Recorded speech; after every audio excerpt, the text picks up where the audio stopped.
یکتاپرستی تطبیق نمی شود مگرم با ترک الههای باطل، با براءت اونها، با بدبینی و بغض و عداوت اونها، با نابود کردن اونها، با مبارزه اونها و تکفیر کردن کفار و مشرکین و بد دیدن و براءت کردن از اونها.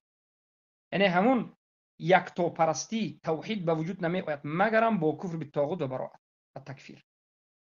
وقتی که کفر بالطاغوت رو تطبیق کردید، براءت رو تطبیق کردید و یکتاپرستی رو به الله انجام دادید و عبادت رو انجام دادید، انا اینجا میفهمید لذت عبادت رو، زیرا که شما میدونید که همین عبادت رو و همه نمود عبادت رو، ذره ترین و مده ترینش رو در حق کسی، چیز، صنم، وثنی که بغیر الله هست انجام نمیدید و همه الههای باطلی که غیر الله هست این کارش میکنید، بدش میبینید، بغضش دارید و از اونها براءت کردید و اجتناب کردید و روی آوردید تنها به الله رب العالمین خالق السماوات والارض. و وقتی که همین تصور و همین عقیده رو دارید، البته که هر یک سجده شما در نزد شما قدر دارد. سجده شما به الله یکتا، یگانه، خالق کل شی، بزرگترین،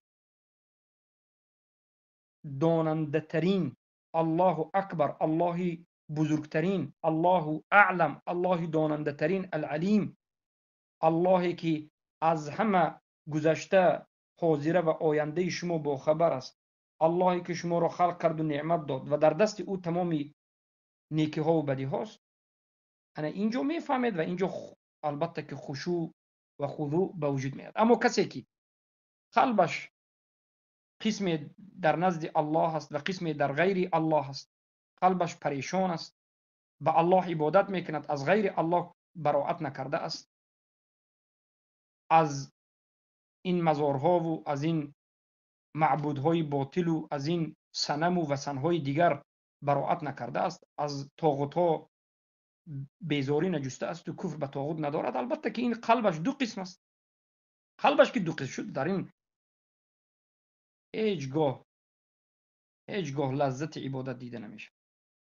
برای این پیامبر صلی الله علیه و سلم لذت عبادت رو فهمیدنش رو در یک حدیث صحیح که امام مسلم روایت میکنند از ابو هریره رضی الله عنه بود، والله اعلم اگر خطا نکنم، میگن که ثلاثه من كن فيه وجد بهن حلاوة الإيمان. ثلاثة من كن فيه وجد بهن حلاوة الإيمان. سه چیز در هر کسی باشد حلاوت ایمان، لذت ایمان، کیفیت ایمان رو میچشد. ان يكون الله ورسوله احب الیه مما سواهما. الله و رسول در نزدش دوست داشته ترین کسها باشند بغیر از خودشون. یعنی دوست داشته ترین کس در نزد همون انسان کی باشد؟ الله و رسول. از دیگرها دیده فقط از همه زیاد الله و رسول را دوست بدارد. و ان يحب المرء لا يحبه الا الله.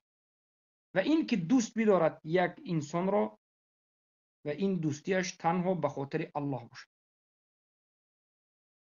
و ان يكره يعود بالكفر بعدما انقذه الله منه كما يكره ان يعود في النار.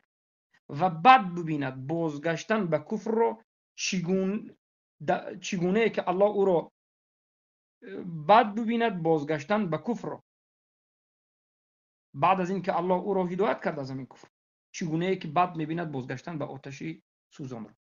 همین سه چیز رو انجام بدهید. این عملی است و اعتقادی است. اعتقادی و عملی.